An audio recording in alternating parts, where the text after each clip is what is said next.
சொன்ன மாதிரி தான். நீங்க வந்துட்டு உங்களோட நியூடிட்டி காட்டுறீங்க. உங்களோட இத வந்து நீங்க வந்து கிளாமர் காட்டுறீங்கன்னா, அது உங்களோட விருப்பம்.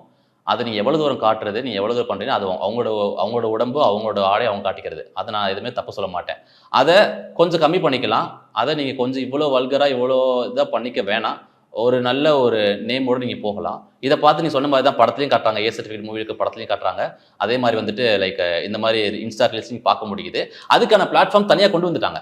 இப்ப நீங்க இவ்வளவு கிளாமரா காட்டணும்னா, பிங் ஆப் இருக்கு, இல்ல வந்து ஒன்லி ஃபேன்ஸ் இருக்கு, இல்ல பானோகிராஃபி இருக்கு. நீங்க அதுல போடலாம். இத கொஞ்சம் கம்மி பண்ணிக்கலாம். இது நிறைய பேர் பார்க்குறாங்க. நிறைய பேர் பார்க்குறாங்கன்னு தெரியுதுல. நீங்க அதுலயும் போடுறாங்க. அத ஏன் கேட்க மாட்டேன்னு கேட்காதீங்க. அது தப்புன்னு உங்களுக்கு தெரியுதுல.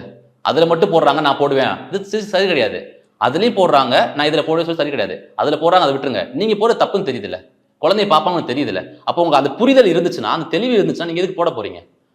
அதுல போடுறாங்க, அதனால நான் இதுல போடுறேன். இது சரியான பதில் கிடையாதுல்ல. அவ தப்பு பண்ண நீங்க தப்பு பண்ணீங்களா? அப்ப 2 தப்பு தானே. அப்படி தப்பு தானே பண்றீங்க. பண்ணக்கூடாதுல்ல.